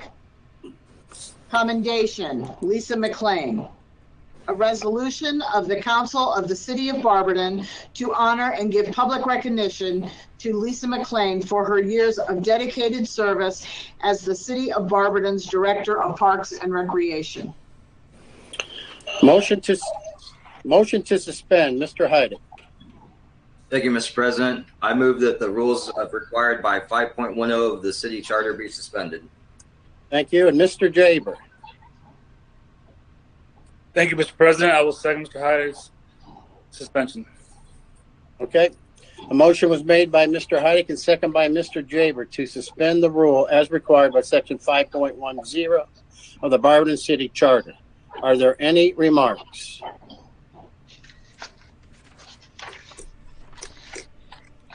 Clerk, please call the roll on suspension. Mr. Heidick, Yes. Mrs. Coburn, Yes. Mrs. DeBevitt, Yes. Mr. Greer, Yes. Mr. Griffin, Yes. Mr. Jaber, Yes. Mrs. Fry, Yes. Mrs. Angeloff. Yes. Motion to adopt, Mr. Heidick. Thank you, Mr. President. I move that resolution number 9-2021 be adopted.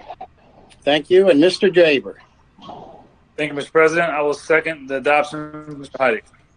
Thank you. Motion was made by Mr. Heidick, second by Mr. Jaber to adopt resolution number 09-2021. Are there any remarks? Mr. Heidick. Thank you, Mr. President. Like I said in committee, I want to thank the mayor for putting this together. It was really a tall task for him to pick out just a few things that were listed of her career. On a personal note, she's been a part of my committee. She's treated me like gold since the day I stepped on, and there's nothing good or bad I could say about her. She has been top notch, and I, for one, am going to miss her. I know everybody else will. Thank you. Are there any other remarks? Mr. President. Mr. Greer has his hand up. Mr. Greer?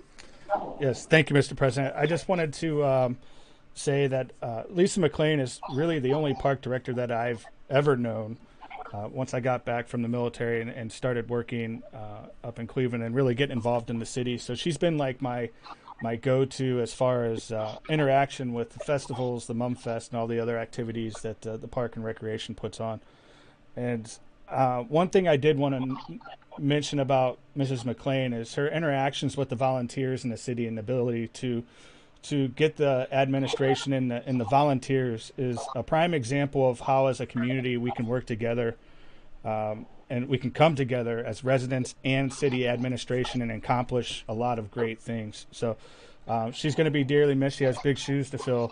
So, yeah. Thank you, Mr. President. Thank you. Is there anybody else? Mr. President. Go for it. Mr. President. Thank you, Mr. President. I've known Lisa for 30 years, worked with her for 25 when I was employed, and then since I retired.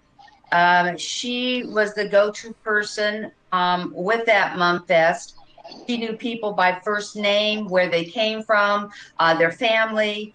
They would call and ask, certain things. She really mingled with the 25,000, 30,000 people that came into town. I don't know how many of them came up and asked me where Lisa was, because they just wanted to say hi and thank you. The flowers are beautiful and whatnot. And I like how Mayor put in here that her, she always had to stretch that dollar. When it came to the city having to watch their budgets, it seems as though parks always got less than other departments. So she really stretched that dollar, and she had a good rapport with a lot of the Barberton people and volunteers. She treated people the way she liked to be treated, and she will dearly be missed in this town. Thank you. Anyone else? Mr. Hyde. I will say this for the last thing, and whenever Lisa was around, she never sought any credit for anything. Well, now we're giving it to her.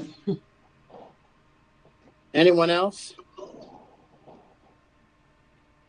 Okay, I have one thing to say. She truly was a treasure to the Parks Department and this city, and she will sorely be missed. And I hope the best for her.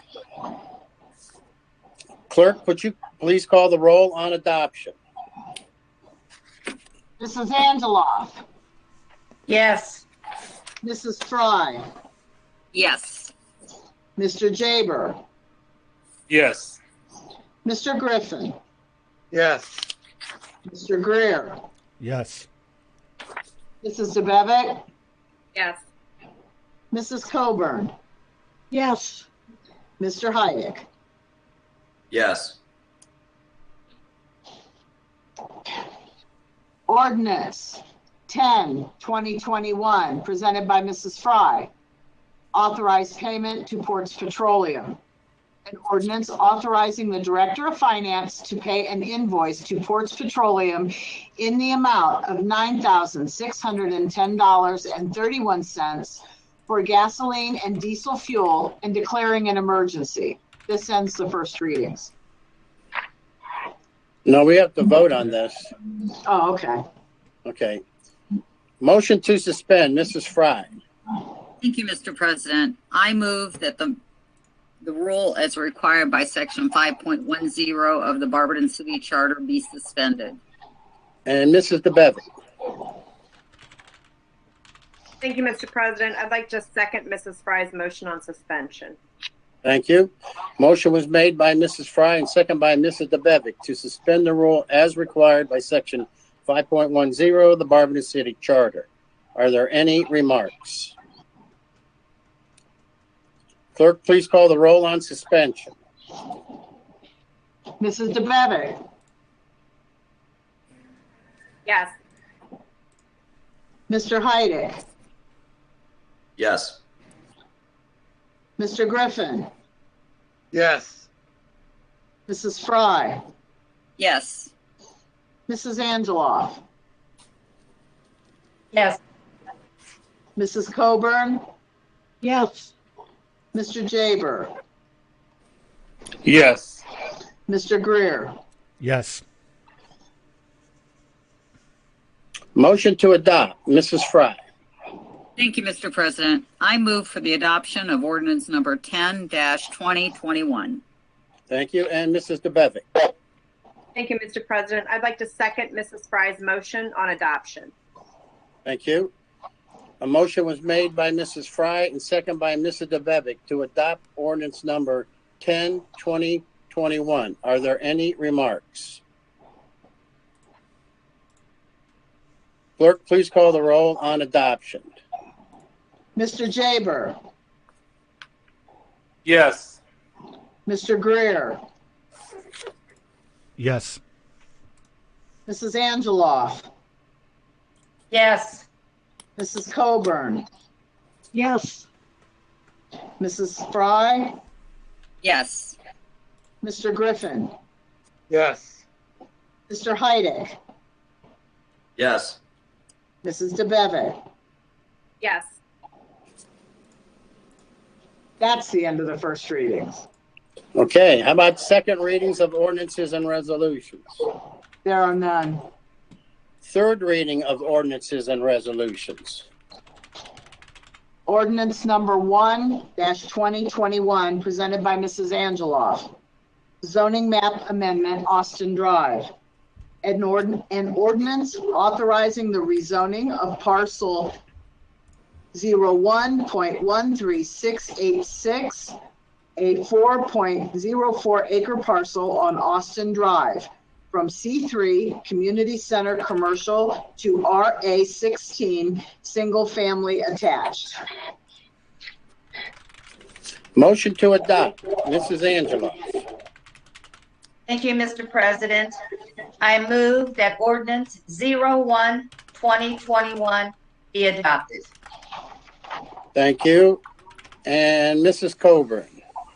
Thank you, Mr. President. I second that motion for adoption.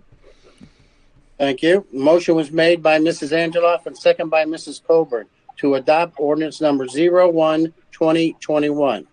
Are there any remarks? Mr. President, I have a remark. Okay, Mrs. DeBevick. Thank you, Mr. President.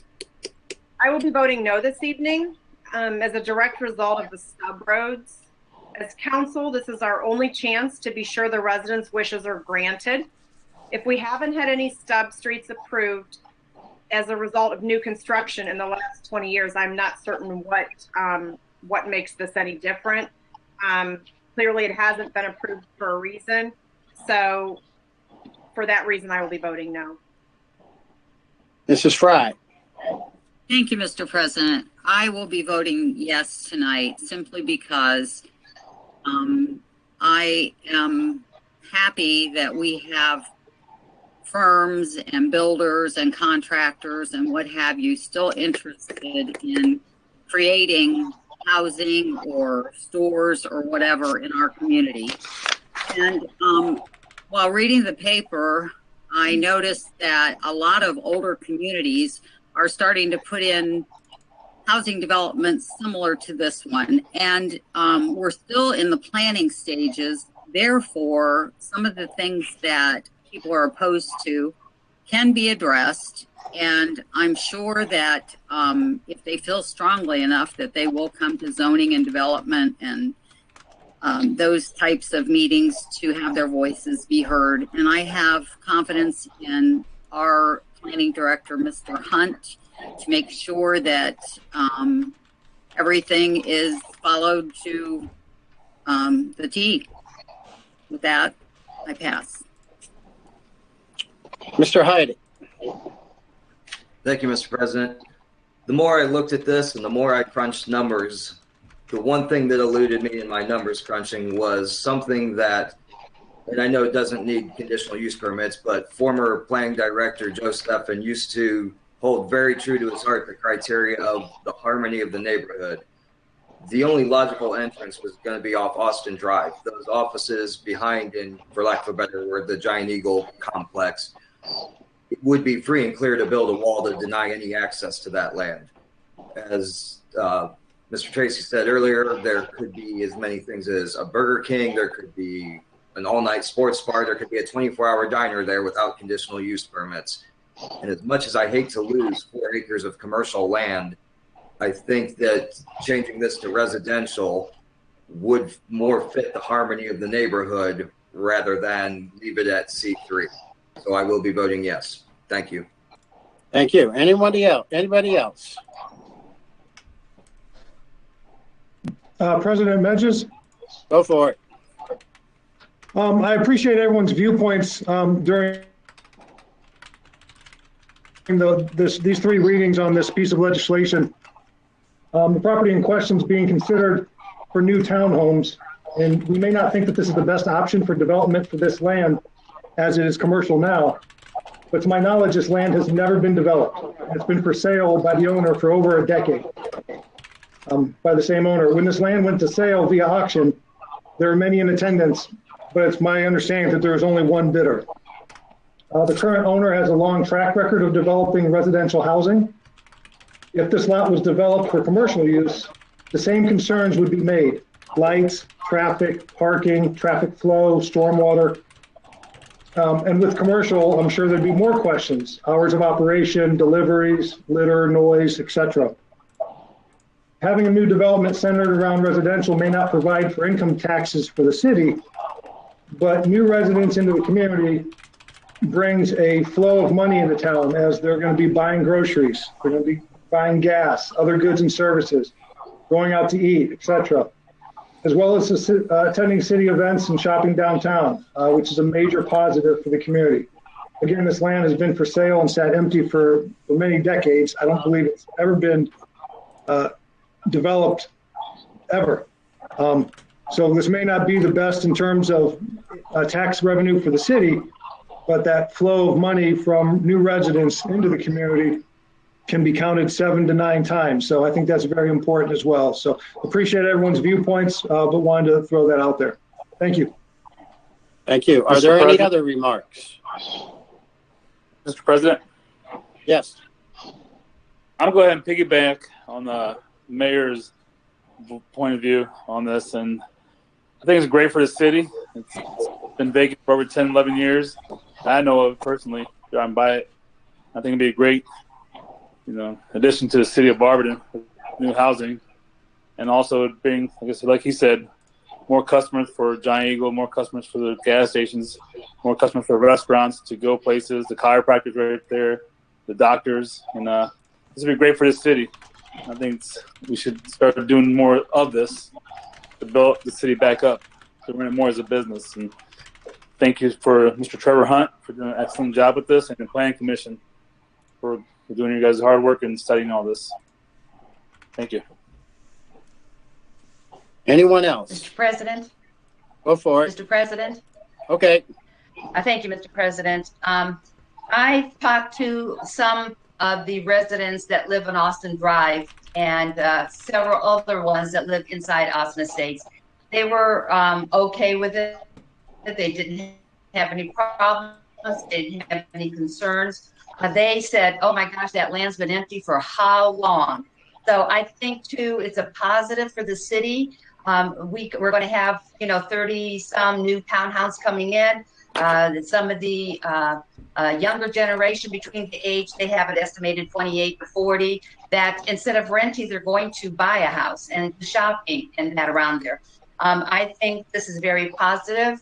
We can show other communities that are building these townhouses, whether they're 3 stories or 2 stories, that we can do that too. And we're going to bring people in here, young families. And I think this is a very, very positive for the city. Thank you.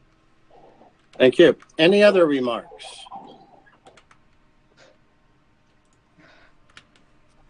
Clerk, please call the roll on adoption. Mrs. Angeloff.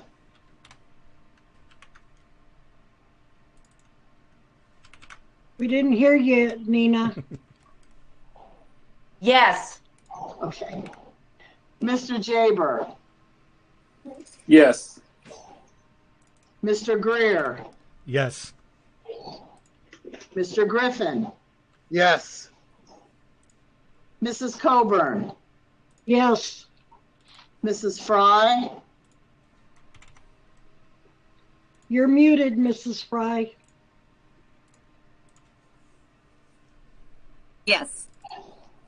Mrs. DeBevick, No. Mr. Heidick, Yes. Okay, that passes 7-1 now.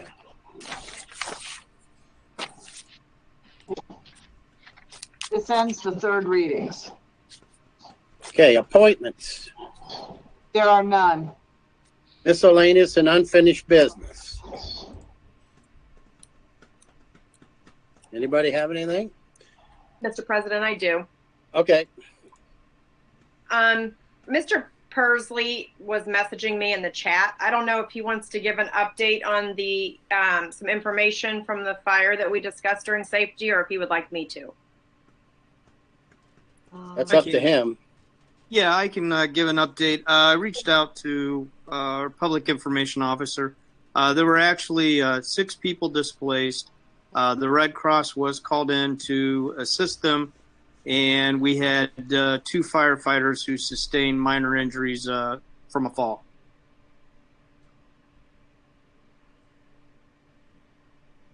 Thank you, Chief Persley. That's all, Mr. President. Okay. Communications from the mayor. Mr. Tracy has his hand up. What's that? Director Tracy had his hand up there. Okay. Yeah, thank you, Councilman Heidick. I just wanted to let everyone know that as a result of the fire today, I meant to mention this in the safety committee, that there were about 20 houses along 16th and 17th that weren't able to be serviced for their waste collection today.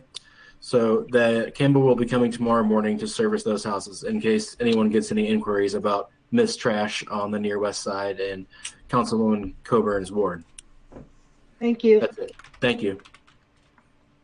Anyone else?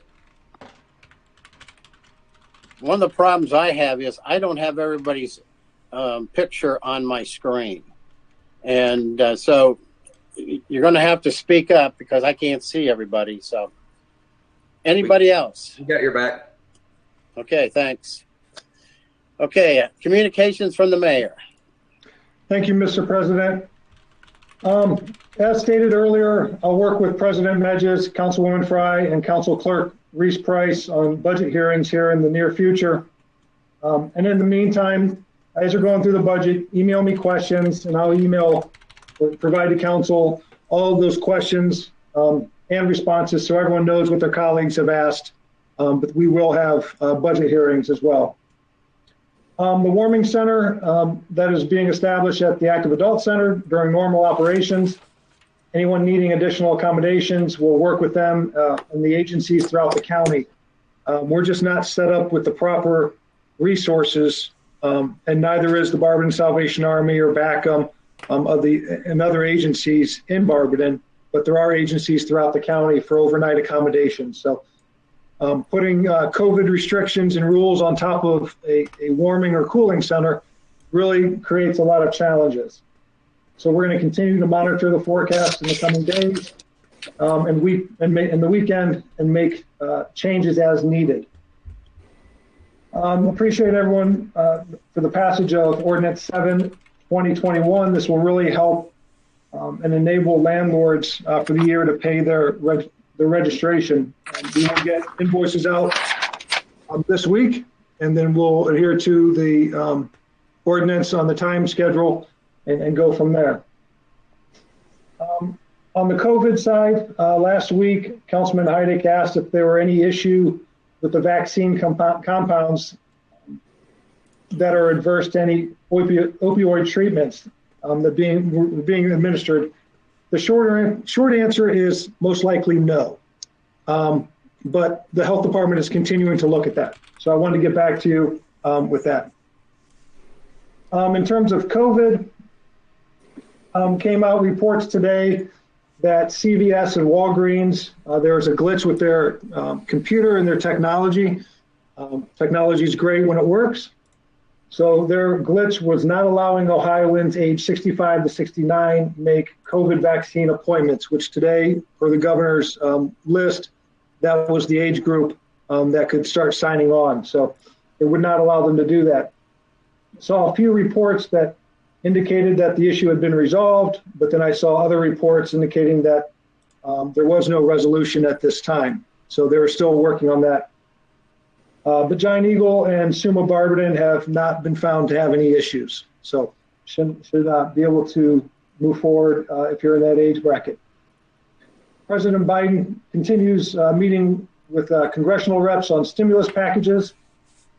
Seems like they're discussing things like the income threshold for individual stimulus payments or the federal minimum wage rate. So I think they've got most of the meat and potatoes, if you will, under wraps. It's just kind of fine tuning some things, but it's not going to be fast tracked. A lot more discussion going on, but at least there's discussion and talks going on. So that's good. Statewide, this is the 4th week in a row with less than 50,000 cases in a week. So that's a great sign. So this number, there's also been a dip in the number of deaths statewide being under 500 for the week. So that's also a great sign. Statewide, no county in the state is at the highest level, which is purple. 84 counties, including Summit County, are at level 3, which is red, and 4 counties are at level 2 or orange. No counties are at the lowest level. So this is exact same as last week. So kind of status quo there. In Summit County, the average of new cases over the past 7 days has gone up a little bit. It's 212.6 over 7 days. Last week was 168, so it's gone up a little bit from last week over the 7-day average. But there's still an issue with the availability of testing, the availability of lab capacity to test those test kits, and then also the vaccine, which is an issue nationwide. It was brought up, the Johnson & Johnson vaccine, and there's several others who are trying to fast track things through the FDA. So once those get approval, obviously there'll be more vaccines flowing throughout the communities.